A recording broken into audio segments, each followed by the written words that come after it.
ये हमें यकीन है कि हमें कोई भी परमेश्वर के प्रेम से अलग नहीं कर सकता,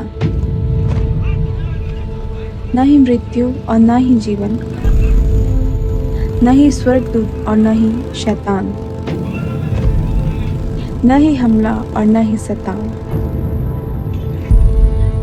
और न तो हमें नर्क की ताकत परमेश्वर के प्रेम से अलग कर सकती है।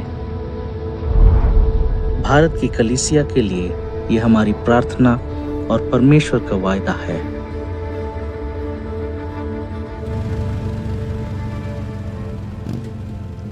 हमने अपनी सेवकाई ऐसे गांव में शुरू किया जो मुख्यतः गैर मसीही है।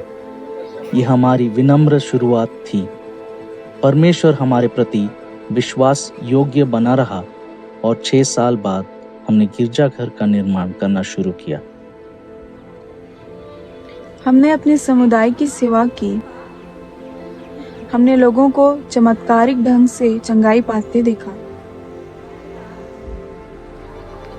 और 1 दशक से हमारी कलीसिया बढ़ रही थी।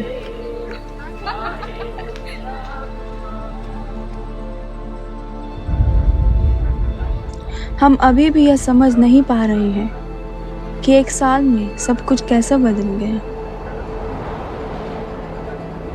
यह धीरे धीरे शुरू हुआ और उन्होंने चर्च के बाहर रखे हमारे चप्पलों को काट डाला। धमकियां और भी गंभीर होती गई। उन्होंने हमें अपने मृतकों को दफनाने से भी रोकने की कोशिश की। हमने महसूस किया कि चीजें बद से बदतर होती जा रही थी। एक दिन उन्होंने हमारे शाम की आराधना में अवरोध डाला। उन्होंने मुझ पर, मेरी पत्नी पर और कलीसिया के अन्य महिलाओं पर हमला किया।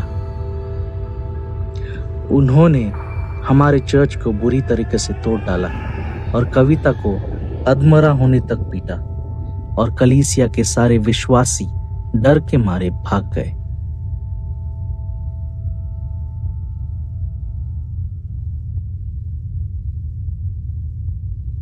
हमने सोचा, हमारे साथ ऐसा क्यों हुआ?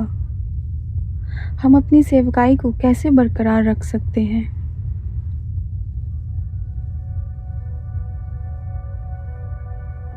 पर परमेश्वर ने हमसे बात की और ये वायदा किया कि डरो मत, मैं तुम्हारे साथ हूं।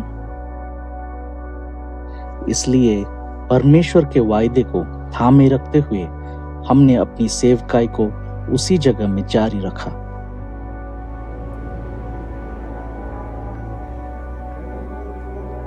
पर अब हमें परमेश्वर की आराधना धीमे आवाज में करनी होती है। जब मुझे सुसमाचार प्रचार करने जाना होता है, मैं अभी भी डरता हूं। लेकिन अब हम जानते हैं कि हम अकेले नहीं हैं। सताव के समय परमेश्वर के जन हमारे साथ खड़े हैं। वे हमें प्रार्थनाओं के द्वारा बल प्रदान करते हैं और सेवकाई में आगे बढ़ते रहने के लिए प्रोत्साहित करते हैं। अगर ऐसा नहीं होता तो शायद भय हमें घेरे रहता।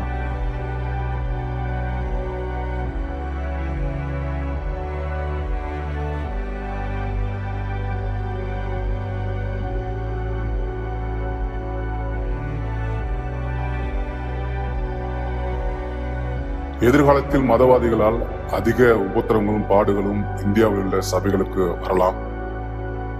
ஆனாலும் வேதம் சொல்லுகிறது, திடன் கொள்ளுங்கள், உலகத்தை நான் ஜெயித்தேன் என்று சொல்லி. கர்த்தர் நம்மை ஒருபோது கைவிட மாட்டார். அவருடைய அன்பை விட்டு ஒன்றும் நம்மை பிரிக்க முடியாது. எவ்வளவு நாம் உபத்திரப்படுகிறோமோ அவ்வளவாய் சபைகள் வளரும், பெருக ஆரம்பிக்கும். தேவநாமம் மகிமைப்படட்டும்.